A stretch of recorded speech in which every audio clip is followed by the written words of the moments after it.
लोकशाहीचा गळा घोटून झुंडशाही पुढे गुडघे टेकलेल्या उभ्या महाराष्ट्राने आणि देशाने बघितलं ही अत्यंत दुर्दैवाची बाब आहे। या महाराष्ट्रामध्ये ओबीसी आरक्षण ज्यांना मिळालेलं आहे ते महाराष्ट्रामध्ये एकूण 861 जाती आहेत। या मोठ्या संख्येने असणाऱ्या वर्गावर अन्याय करून गेल्या काही दिवसांमध्ये प्रस्थापित मराठा समाज ओबीसीचं आरक्षण शिलून घेण्याचा प्रयत्न करतोय।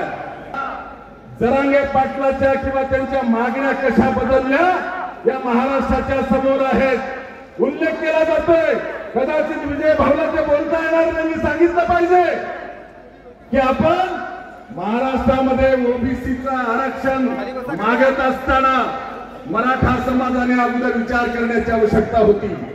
हा देशाला स्वातंत्र्य मिळाल्यापासून काकासाहेब कालेलकर आयोगापासून बीपी मंडल आयोगापासून त्या आताच्या सुक्रे आयोगापर्यंत किंवा व्हीडी देशमुख समितीपासून जेवढ्या समित्या आल्या तेवढ्या समित्यांनी सगळ्यांनी मराठा आणि कुणबी वेगळे आहेत आणि मराठा समाज सामाजिक दृष्ट्या आणि शैक्षणिक दृष्ट्या मागासलेला नाही। मराठा समाजाला ओबीसी आरक्षण देता येणार नाही। 2008 ला जो अहवाल क्रमांक 47 दिला बापट आयोगाचा, त्या आयोगाने अत्यंत स्पष्टपणे सांगितलंय मराठा आणि कुणबी वेगळे आणि मराठाला ओबीसी आरक्षण देता येत नाही। काय फरक आहे, काय फरक आहे मराठा आणि ओबीसी मध्ये आपण लक्षात घेतला पाहिजे। हे आपल्याला लक्षात आणून देईल कुणबी कोणाला म्हणतात। काकासाहेब कालेलकर आयोगापासून व्हीडी देशमुख कमिटी पासून कुणबी ओबीसी मध्ये आहेत। कोण आहेत कुणबी?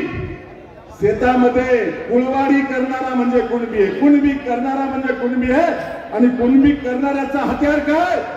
विळा आहे, विळा। आणि मराठा समाजाचा हत्यार काय? क्षत्रिय समाज म्हणून या मराठा समाजाचा हत्यार आहे तलवार। तलवारीला धार कुणीकडून असते आपल्याला माहिती आहे आणि कुळवाडी असणाऱ्या कुणबीच्या विळ्याची धार आतून असते।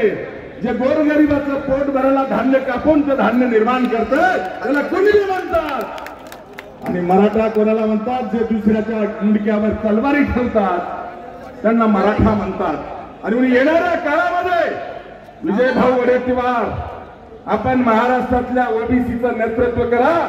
अख्खा महाराष्ट्र 55% 56% असलेला समाज तुमच्या पाठीमागे आम्ही सर्वजण उभा केल्याशिवाय राहणार नाही, एवढा विश्वास आजच्या प्रसंगी देतो आणि जास्तीचं न बोलता थांबतो।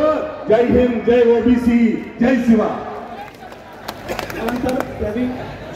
दरेकर साहेब आपले जे काही संघटनेचे पदाधिकारी आहेत त्यांचे फक्त नावं घेतील आणि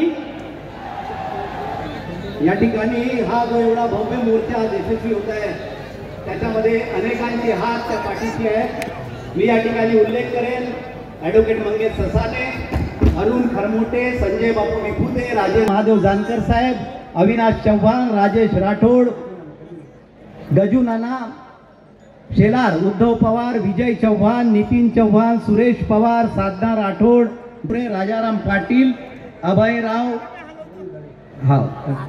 कल्लावा, चंद्रपूरचे सन्माननीय दिनेश चोखारे, सन्माननीय खासदार प्रतिभाताई धानोरकर, आमदार सुधाकर अडबाले साहेब, नंदूभाऊ नागरकर, नरेंद्र मोळक साहेब, प्रफुल्ल भाऊ गुर्दे पाटील, अतुल भाऊ गुर्दे पाटील, किशोर भाऊ कनेरे, नरेंद्र जिचकर, सुरेश भाऊ भोयर, अवंतिकाताई लेकुड